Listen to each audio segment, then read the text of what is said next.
Maafkan kalau karena kejujuran saya ini sudah membuat Mama sedih harus melihat saya di sini. Menolak seluruh pledoi dan dari tim penasihat hukum terdakwa Richard Eliezer Budiang Lumiu.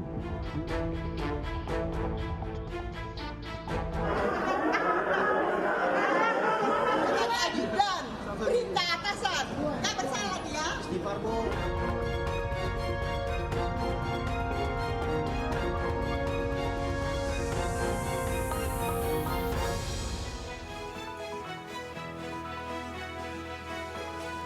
Halo, selamat malam pemirsa. Persidangan para terdakwa pembunuhan berencana Yosua sudah memasuki tahap akhir.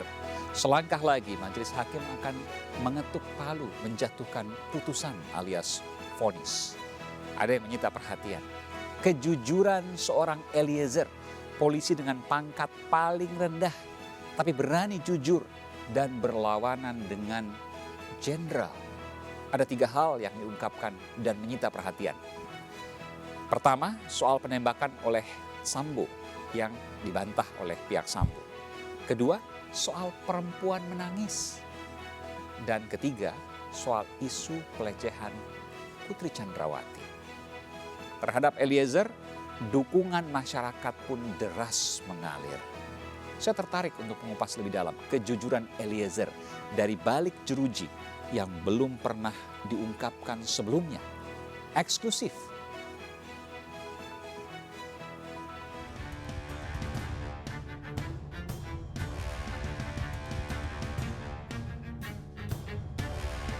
Terdakwa Richard Eliezer bergeming menahan rintih pilu ketika jaksa penuntut umum meminta majelis hakim untuk menolak nota pembelaan Eliezer. Penuntut umum memohon kepada majelis hakim yang memeriksa dan mengadili perkara ini untuk 1. Menolak seluruh pledoi dan dari tim penasihat hukum terdakwa Richard Eliezer Budiang Lumiu. Atas replik jaksa, sang kuasa hukum menerangkan bahwa Richard Eliezer sabar dan ikhlas. Dia ikhlas, dia sabar, dia sampaikan bahwa ikutin proses ini dengan baik. Dukungan agar majelis hakim menjatuhkan vonis hukuman lebih ringan dari tuntutan jaksa datang dari sejumlah pihak. Institute for Criminal Justice Reform, Lembaga Studi dan Advokasi Masyarakat atau LSAM, mengirim amicus curiae atau sahabat peradilan ke Majelis Hakim Pengadilan Negeri Jakarta Selatan. Kita berharap nanti dalam putusan hakim bisa mengambil peran itu. Apa itu untuk memberikan putusan kepada Baradae seadil-adilnya atas perannya sebagai justice kolaborator, yaitu secara undang-undang memberikan putusan reward ya, putusan paling ringan di antara terdakwa lainnya. Pekan ini Ferdi Sambo, Ricky Rizal, dan Kuat Ma'ruf telah menjalani sidang duplik. Selangkah lagi, para terdakwa pembunuhan berencana Brigadir Yosua akan memasuki babak akhir menanti vonis hakim. Mungkinkah kejujuran Eliezer dari balik jeruji mampu menyentuh nurani dan logika hukum peradilan?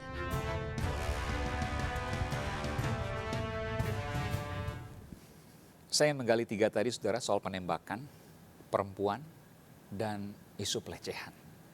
Sudah bersama saya, kali ini adalah sosok yang menjadi pimpinan lembaga yang hampir 7 bulan terakhir ini berada bersama dengan Eliezer, melindungi Eliezer. Ia adalah pimpinan dari Lembaga Perlindungan Saksi dan Korban, wakil ketuanya LPSK, Bung Edwin Partogi. Bung Edwin, terima kasih, selamat malam, sehat selalu. Selamat malam Aiman, senang bisa hadir di sini. Senang juga. Saya yakin bahwa ada banyak kejujuran Eliezer yang belum terungkap di persidangan. Yeah. Dan saya yakin LPSK terus mendorong Eliezer untuk membuka itu, meskipun Eliezer kita tahu pangkat paling rendah, tapi harus melawan sang jenderal. Betul. Betul, LPSK sempat mewanti-wanti, seringkali mewanti-wanti agar Eliezer membuka semuanya karena belum semuanya dibuka pada saat tulisan kertas yang dulu. Ya, tentu itu menjadi salah satu syarat buat Eliezer untuk jadi terlindung LPSK. Sebagai justice collaborator, dia harus jujur.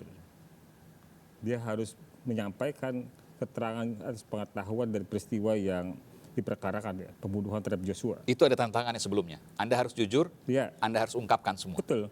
Kan kami punya perjanjian. kami ketika memberikan perlindungan kepada Eliezer itu dimulai dengan perjanjian perlindungan. Oke. Salah satu poin dari perjanjian perlindungan itu bahwa dia harus jujur, gitu. Dia harus menyampaikan keterangan yang benar di setiap proses pemeriksaan itu, baik di penyidikan maupun di persidangan. Pertanyaan saya selanjutnya, apakah semua kejujuran yang diceritakan kepada LPSK belum sepenuhnya diungkapkan di pengadilan, terbuka ke publik? Ya tentu memang ada hal-hal yang tidak secara langsung berhubungan dengan perkara pembunuhan Joshua-nya ya. Ya. Meskipun kita tidak tahu, tapi bahwa apakah itu terkait atau tidak, itu apa yang dilihat, apa yang didengar, apa yang dirasakan oleh Eliezer. Iya betul. Ya tapi kan tidak semua pengetahuan itu berhubungan langsung dengan peristiwa pembunuhan ya. Ya. Ya sehingga kemudian kan kalau diungkap di proses peradilannya itu nggak relevan. Oke. Gitu. Ya tentu itu menjadi pengetahuan antara kami dan Eliezer saja. Ya, mungkin juga termasuk kuasa hukumnya. Tidak relevan atau tidak tentu itu membutuhkan pembuktian. Betul. Tapi saya ingin tanya, apakah yang Anda maksudkan tadi di antara tiga, penembakan, perempuan, dan isu pelecehan? Kalau penembakan dan pelecehan itu kan terkait dengan sidangnya. Ya. Tapi ada satu hal, isu perempuan. Ya. Bisa Anda ceritakan, apa yang LPSK waktu itu ungkapkan, apa yang sampai waktu itu Eliezer sampaikan terkait dengan perempuan di luar dari Putri Chandrawati dalam kasus ini? Ya dalam percakapan kami dengan Richard, dia cerita ada pengalaman di mana dia bersama Ibu PC, ya, juga bersama Joshua. Satu mobil? Satu mobil dari Saguling. Oke, Duren ya, 3. Dari Duren 3 kan tempat peristiwa. Iya, Saguling rumah pribadi. Ya di kawasan Duren 3 juga. Nah, Ya, betul. Kemudian mereka katanya sebelumnya berputar-putar dulu, kemudian ke rumah Jalan Bangka. Ke rumah Jalan Bangka, di sana Richard hanya boleh ada di halaman rumah, tidak boleh masuk ke dalam. Dan di dalam dia dengar suara-suara, ya seperti orang lagi marah-marah. Ibu Putri masuk ke dalam? Ibu Putri masuk ke dalam. Ada Sambo di dalam? Sepertinya ada, karena dalam cerita itu ada. Menurut Eliezer ada waktu Ada. itu? Oke. Dan kemudian dia melihat ada perempuan yang keluar dari rumah itu, ya, dengan menangis. Gitu.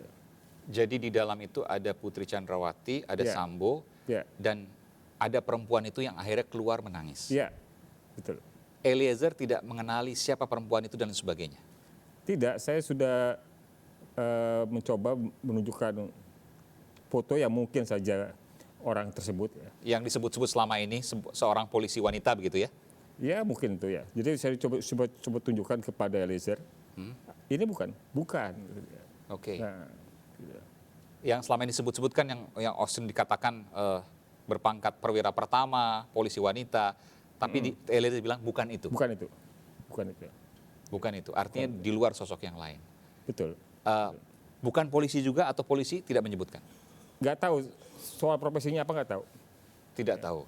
Bajunya baju sipil, baju biasa ya. Tapi usia berapa dan lain sebagainya? Ya nggak begitu jelas juga soal usia. Tapi menangis. Jadi dia setelah ada keributan menangis, sebelumnya. Dan dia mencari supirnya ya, dia membawa mobil SUV.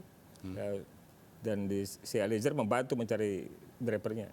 Perempuan itu membawa mobil SUV, menumpang mobil SUV dengan drivernya dicarikan oleh Eliezer. Iya. Oke. Dan tentu tidak berani bertanya-tanya waktu itu. Iya, karena katanya menangis kan. Menangis. Dan Eliezer mengatakan baru pertama kali bertemu pada saat itu. Baru pertama kali melihat itu. Setelah ada ribut-ribut sebelumnya dan sebagainya. Ya. Entah siapa itu dan sebagainya, apakah terkait dengan pembunuhan, tidak ada yang tahu. Tapi saya ingin tanya, kejadian itu beberapa saat sebelum peristiwa Duren 3? Peristiwa Duren 3 kan 8 Juli ya. Ya. 8 Juli. Itu peristiwa itu ada di sekitar bulan Juni kalau nggak salah. Gitu. Dalam ceritanya Eliezer. Berapa bulan? Sebulan sebelumnya. Sebulan sebelumnya. Iya. Jadi ada keributan dan lain sebagainya. Iya. Perempuan itu dan lain sebagainya. Meskipun saya harus imbang juga, saya harus putarkan dulu bagaimana soal kesaksian dari pihak Sambo terkait dengan perempuan yang kemudian dikatakan oleh Eliezer menangis setelah sebelumnya ada keributan. Dan ini belum pernah diceritakan secara lengkap ya Bung Edwin ya. Di pengadilan hanya ada perempuan menangis, tapi ceritanya seperti apa, SUV, Eliezer memanggil dan lain sebagainya, tidak pernah sedetil itu. Oh ya? Iya. Dan ada banyak cerita-cerita lain yang juga kemudian dimunculkan oleh Eliezer. Nanti saya akan gali lagi saudara, karena kejujuran Eliezer adalah hal yang utama dan didukung oleh banyak masyarakat. Dan ini merupakan suatu contoh yang luar biasa.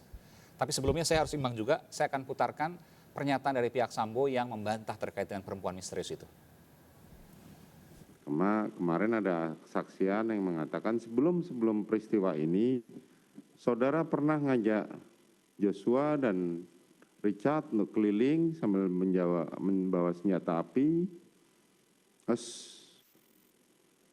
tidak jelas kemana, akhirnya pulang ke Jalan Bangka, saudara bertemu dengan suami saudara, dan pada saat itu keluarlah seorang perempuan dari rumah di Jalan Bangka.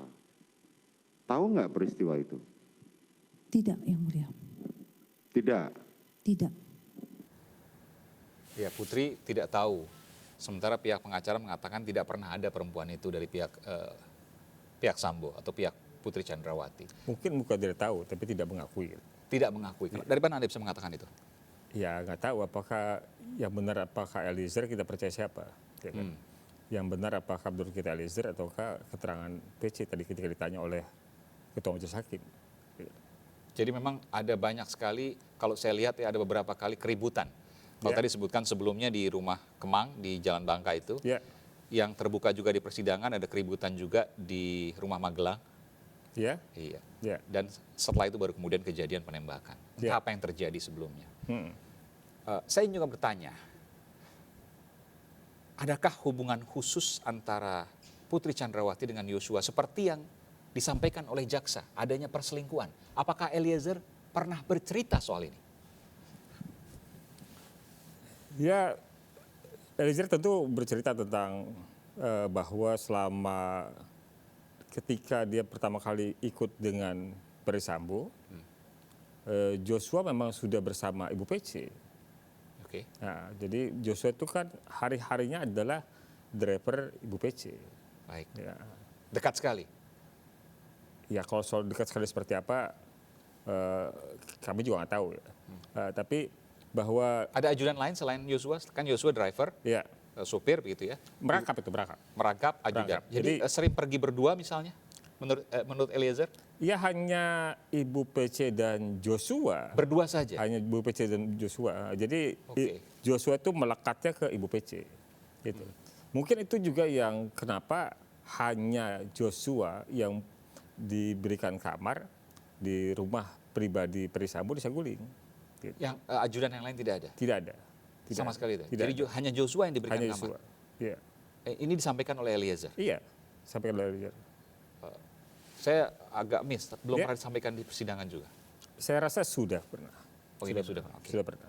Disampaikan bahwa hanya Joshua yang... Hanya Joshua. Joshua yang kemudian diberikan kamar? 8 itu kan 8 ya. Kalau nggak salah 8 ya ajudan ya. Jadi hanya Joshua yang ada memiliki kamar di Saguling. Sebagai orang yang terus bersamanya dengan di sebelahnya Bang Yos ya. Bang Yos, kemudian juga ada Eliezer. Apakah Yosua juga menilai atau melihat adanya... Richard. Mohon maaf. Apakah Richard Eliezer melihat adanya perlakuan khusus Putri hanya kepada Yosua? Ya, Richard hanya menyampaikan bahwa antara Ibu PC dan Joshua ya hubungannya baik, dekat. Dekat dalam artian berbeda dengan ajudan yang lain? Ya mungkin karena sangat dekat. Joshua dengan Ibu PC kan melekat ya. Artinya dia sebagai driver sekaligus juga ajudan dari Ibu PC. Gitu. Saya pernah juga mendengar dari proses persidangan. Ya. Bahwa pernah satu saat Yosua menolak dipanggil oleh Ibu Putri. Betul demikian? Apakah disampaikan oleh Eliezer? Saya nggak tahu pernah muncul di persidangan. Kalau pernah memang hal itu pernah disampaikan juga. Di Magelang yang saya dengar, apakah kemudian juga ada di tempat lain? Iya pernah, keterangan itu pernah saya dengar dari Eliezer. Ya. Kalau di persidangan saya nggak tahu ya. Tapi bahwa itu ada peristiwanya bukan di Magelang tapi di Saguling. Di rumah pribadi. Oke, di Saguling malah belum pernah dengar saya. Iya. Jadi malah Joshua pernah menolak? Iya, Joshua. Saat apa waktu itu kejadiannya? Richard itu pernah diminta oleh Ibu PC untuk memanggil Joshua di kamarnya. Oke. Dan kemudian Richard menyampari Joshua, bilang dipanggil ibu karena mau diperiksa sama dokter. Pada waktu itu ada dokter kunjungan mungkin ya. Mau diperiksa. Ya. Entah periksa apa nggak tahu itu ya. Nggak tahu jelasnya Mungkin seperti rutin apa. dan lain sebagainya begitu.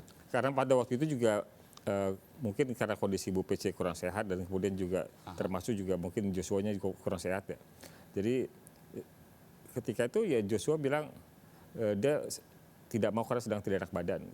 Ya kan? Dia bilang aja ke ibu, saya sedang tidak enak badan. Gitu. Padahal dokter kan yang manggil. Ya, karena memang ada dokter maksudnya supaya Joshua sekaligus diperiksa. Gitu. Itu berapa bulan sebelum kejadian? Berapa bulan sebelum kejadian. Dan kemudian Ibu PC yang menyampari Joshua ke kamarnya. Membujuk dalam tanda kutip. Ya. Itu kesaksian dari Richard Eliezer. Pernyataan dari Richard Eliezer yang belum pernah disampaikan di sidang. Karena yang sidang hanya rumah Magelang. Yang di rumah Saguling belum pernah. Ini disampaikan eksklusif saudara di The Prime Show. Dan ini memunculkan juga sebuah pertanyaan. Ajudan yang jauh di bawah berani menolak perintah atasan itu nggak mafhum, nggak biasa itu. Betul ya, Bung Edwin? Ini kan memunculkan pertanyaan, memunculkan ada apa ini? Apakah hubungannya egaliter, sama dan lain sebagainya? Ya maksud saya jangankan pada tradisi yang melekat pada TNI dan polisi ya. Betul. Pada konteks jabatan struktural yang sipil saja, sekalipun polisi sipil ya. Sipil saja, misalnya Kementerian Lembaga pada umumnya, hal-hal seperti itu kadang tidak mudah buat bawahan untuk menolak perintah atasan. Dirjen misalnya manggil stafnya yang di bawah, menolak kan nggak mungkin. Ya agak mustahil. Gitu. Mustahil betul. Artinya memang boleh dikatakan Richard hendak mengatakan ada pola atau relasi yang tidak biasa antara Putri dengan Joshua. Ya tadi mungkin karena Joshua itu melekat kepada Ibu PC sehingga kan sangat dekat ya. Karena itu kan mungkin kemudian ya hubungan itu ya mungkin karena itu juga Joshua tahu kalau dia tidak enak badan atau tidak mau, ibu mungkin paham. Gitu, ya. Dan setelah kemudian dibujuk oleh Ibu Putri, Joshua mau keluar. Menurut Eliezer. Saya lupa detailnya seperti apa. Apakah Joshua mau keluar atau dokternya ke kamar Joshua. Luar biasa. Ya.